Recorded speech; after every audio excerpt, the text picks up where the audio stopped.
Ngayong araw na to mga partanom ay gagawa tayo ng dragon fruit wine. So, ayan, pagkagaling natin sa farm, pagkuha natin ng mga dragon fruit ay kailangan nating maghiwa ng mga dragon fruit at saka i-blender natin. So, kagaya ng mga nakikita nyo, mga bossing. So, ayan yung mga dragon fruits na galing dun sa farm ay inilagay ko na dito sa ating blender. Ayan. So kailangan nating i-blender yung mga dragon fruit flesh at para masala natin yung mga seeds na hindi na kailangan. So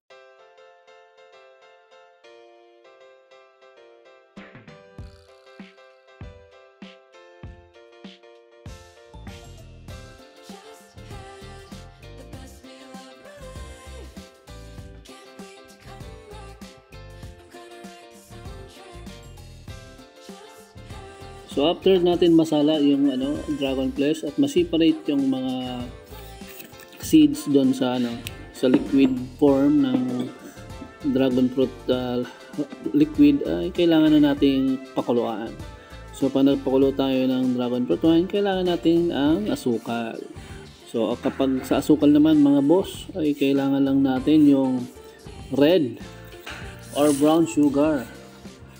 Ayan, kung wala naman ng brown sugar, okay lang white. So, kagaya na nakita nyo mga boss. Purpose po ng pagpakulo ay kailangan patayin natin yung mga mikrobyo na nandyan sa ating dragon fruit wine. So, ayan. So, after ng kumulo, ito na yung itsura niya mga boss.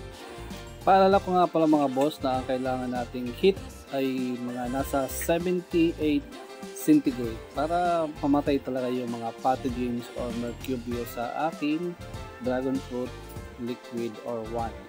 So pagkatapos natin mapakuluan yung wine or yung liquid ng ating dragon fruit ay kailangan natin itong palamigin. Pwede rin palamigin 24 hours or pwede rin after mga 2 hours. Then after na malamig na yung dragon fruit wine ay isasalin na natin sa ating container. So kagaya na nakita niyo mga boss.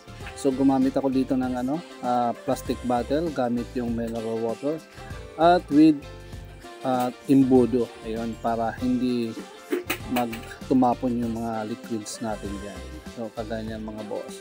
So nilagay natin dito sa pitchil at sinalin natin gamit yung imbudo na maliit papunta sa container ng mineral water. So ganyan lang mga boss ang ginagawa natin.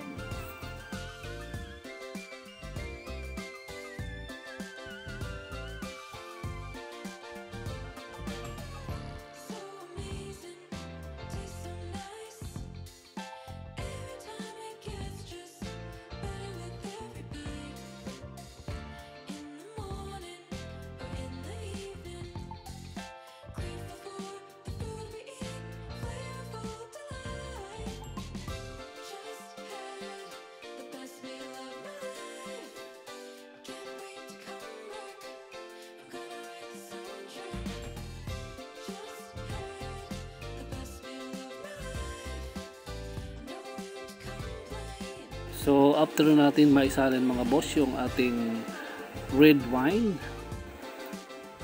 so kukuha tayo ng isa sa sangkap, yung yes. Ito yung magsisilbing yung wine yes natin mga boss, ang magiging isa sa ingredients para sa fermentation process. So yung fermentation process, it takes 30 days.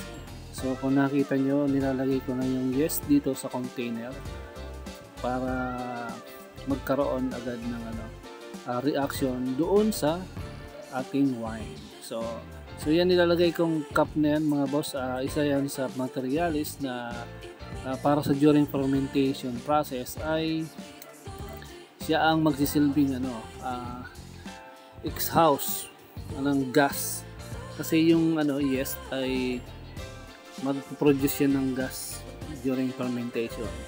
So yung gas na yon ay lalabas dyan sa filter na yan.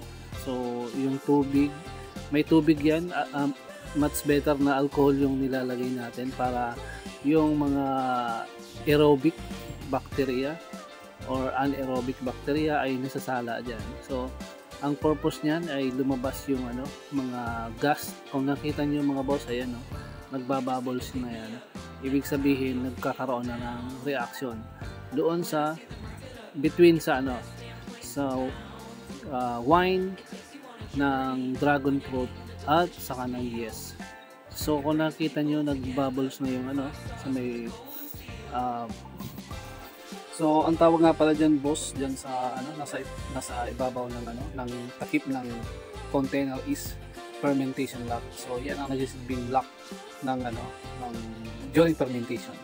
So diyan lalabas yung gas, sabi ko nga kanina na yung nakita niyo din na may level na parang tubig, ayun bumubula. Much better na ilagay nyo ay alak. So para yung mga foreign materials like bacteria, fungus, kasama na yung langgam, kasi isa rin din sa makakapunta dyan kapag tubig lang ang nilagay natin. So alalahanin natin mga boss na yung wine natin is marami tayong sugar na ilagay dyan. So matamis yan. So yung residue ng wine, kapag lumabas yan dyan sa filter lock, yan ay magiging prone sa langgam. So papasukin niya ng langgam. So bakit kailangan ba tayo magkaroon ng fermentation sa paggawa ng wine mga boss? So ang fermentation sa paggawa ng alak tulad ng wine ay isang natural na proseso kung saan ang mga yeast o iba pang microorganism ay nagtatransform ng mga asolkal sa katas ng prutas o iba pang sangkap sa alak at iba pang kemikal.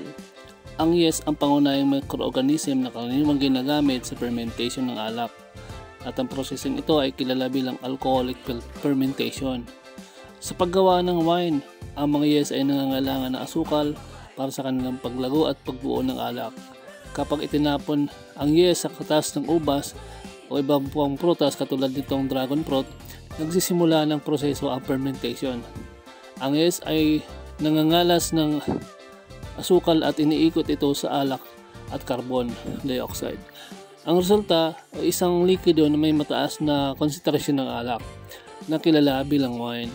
Ang mga kondisyon tulad ng temperatura, dami ng asukal at iba pang bahagi ng proseso ng fermentasyon ay maaaring makaapekto sa lasa at kalidad ng wine.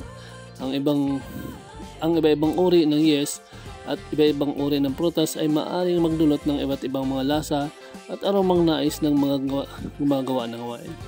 Ang fermentasyon ay isang mahalagang yugto sa paggawa ng wine at nagbibigay daan sa pagbuo ng iba't ibang mga sangkap at kompleksidad ng lasa ng inumin, katulad ng ating ginawa dito sa dragon fruit wine.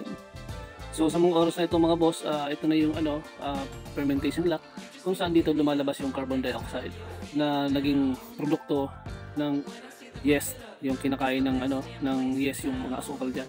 So nagkakaroon ng reaction. Yung reaction ay yung carbon dioxide na lumalabas diyan sa nakikita niyo nagbababol diyan sa alak na yan, sa likido ng alak na nasa loob ng fermentation lock. So tandaan natin mga boss na ang isa sa purpose nitong fermentation lock ay para makontrol yung paglabas ng carbon dioxide galing dito sa container para hindi sumabog. Kasi pag hindi natin yan binuksan at walang exhaust yung carbon dioxide, pwedeng sumabog yung ating container.